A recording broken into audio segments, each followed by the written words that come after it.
G'day, welcome to Unchained Thinker. I'm Justin.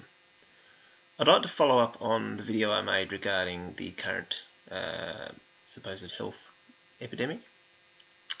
And the claim that I made in there is that you can't catch this flu. That virus is your own body's waste material. Now, that doesn't mean that I can necessarily 100% explain what causes some people to get similar symptoms and detoxify in a similar fashion at the same time. But it doesn't mean I have to believe in a theory, such as germ theory, that doesn't seem to add up. Now, why doesn't it add up? Now, this might just be me. I like puzzles, but I used to do Sudoku puzzles. So if you know what a Sudoku is, you have a box, let's say, with the numbers 1 through 9, and in every line you have to have a different digit, and in every box, so this is a box of 9 by 9 squares, and in each little box of 3 by 3, so each little box of, you have all 9 digits in there, one of each, and then in each line across and down, each column and row, all the digits 1 through 9 as well. Now, normally you start off a Sudoku with known variables, and then you have to figure out all of the unknown variables from there. Alright, I'm sure most people know what a Sudoku is, but if you haven't, that's a brief explanation. So you're always working from known factors. So why do I think that germ theory is a load of crap? Well, I know that viruses aren't alive because they don't fit the criteria for alive. I know that your body creates these viruses as a part of the metabolic process.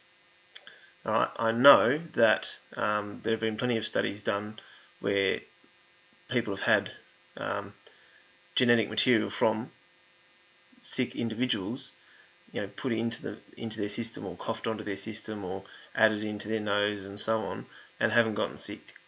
Alright, I know that my 3-year-old daughter, when she's sick, will cough all over my face, and I don't get sick.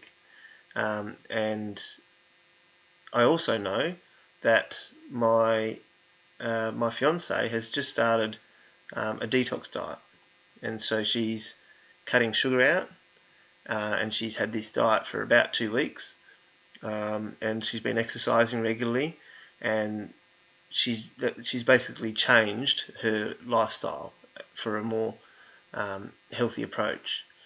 And I remember actually saying or thinking, I should probably tell her that she's probably going to get some cold and flu-like symptoms because she's going to detox, which is generally what people do when they start a detox diet, or they start a healthy diet, or they change lifestyles, whatever. And as your system adapts to that, it goes, oh, okay, for optimal health, I need to regenerate in this fashion because I've now got this source of material coming in, and so your biome will change, and as a result, as your cells decay and then regenerate anew, the decay and the dead matter, the virus, the poison matter, right, will want to be expelled from your body. So anybody that's ever done a detox diet knows that you generally get cold and flu-like symptoms soon into it.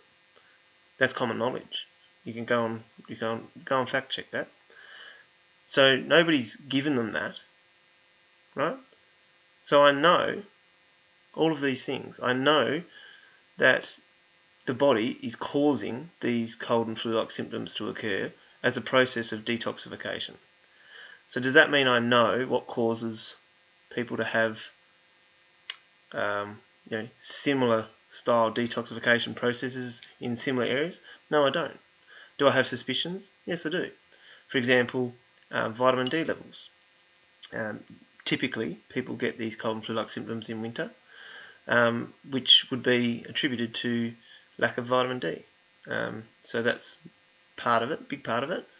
And then if we can, try to start expanding or unchaining our thoughts, which is the whole point of this channel, is to not think outside of the box, just eradicate the box and think, all right, we've always been following this train of thought because we assumed that these so-called professionals are telling us what is, and that they're known variables.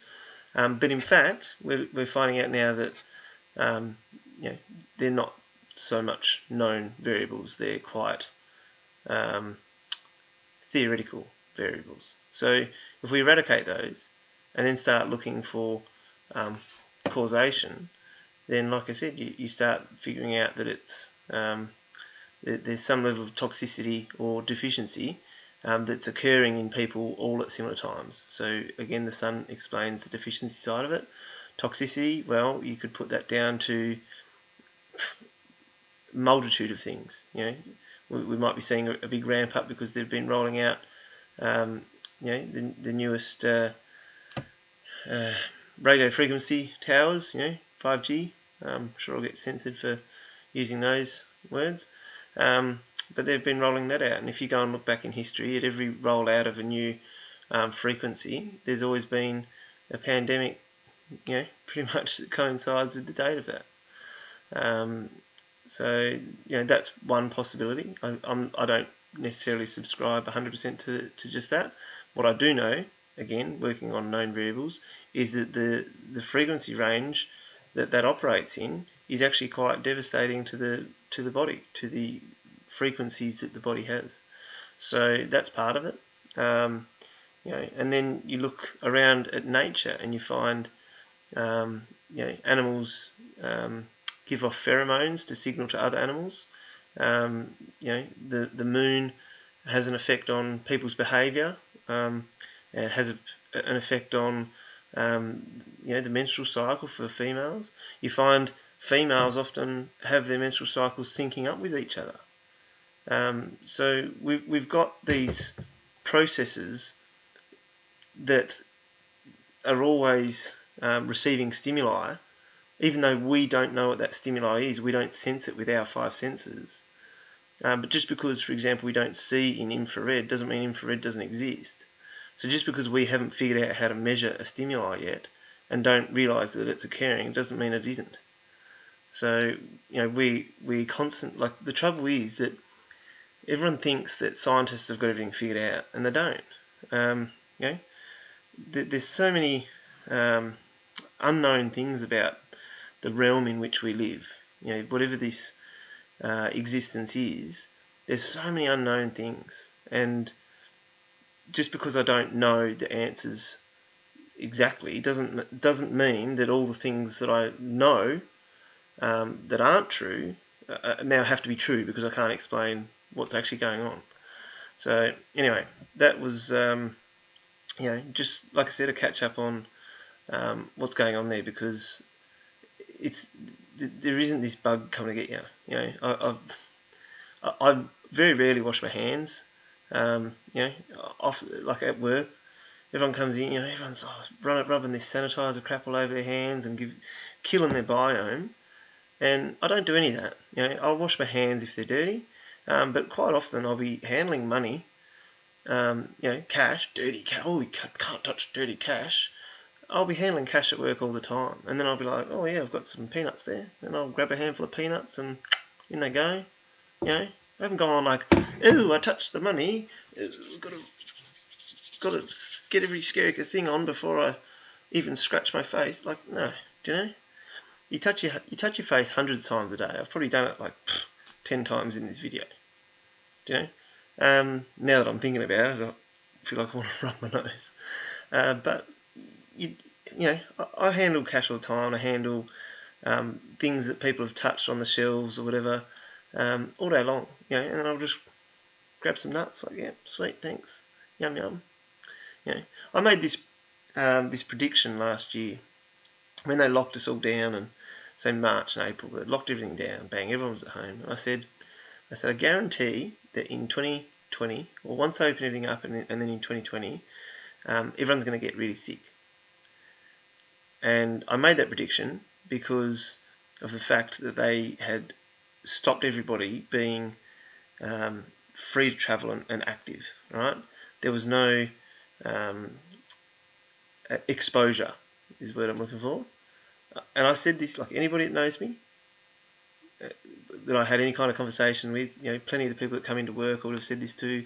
All of my friends and family know that I would have said this, and probably remember me saying it. I said, you watch, once they open everything up, and then into 2020 and 2021, there'll be a lot of people getting sick. And I said it won't be COVID, they'll be getting sick because there's been a lack of exposure.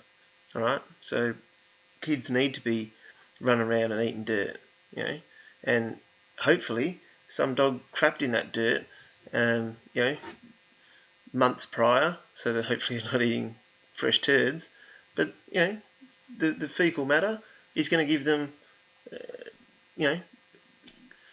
exposure to all these different bacteria, so that they're not going to be getting really sick if they get any of that.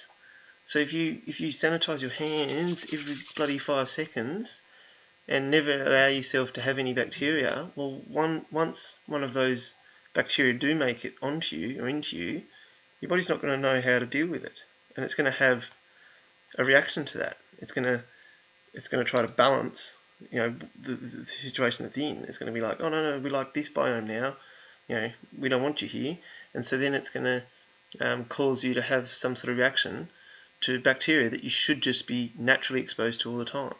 So I called this back in early 2020. I said that everyone's going to get sick once they open everything back up, and then in 2021 everyone's going to get really sick. And lo and behold, that's what's happened. So this bug that's out to get you, that's a load of crap. There are bacteria everywhere, and they are your friends, and you should be hunting them out. Stop killing the biome with this sanitizer. You're going to give yourself skin rash and all sorts. Dry the skin out. All that crap's it's seeping into your skin as well. More toxins. It's more crap that's going to make you sick.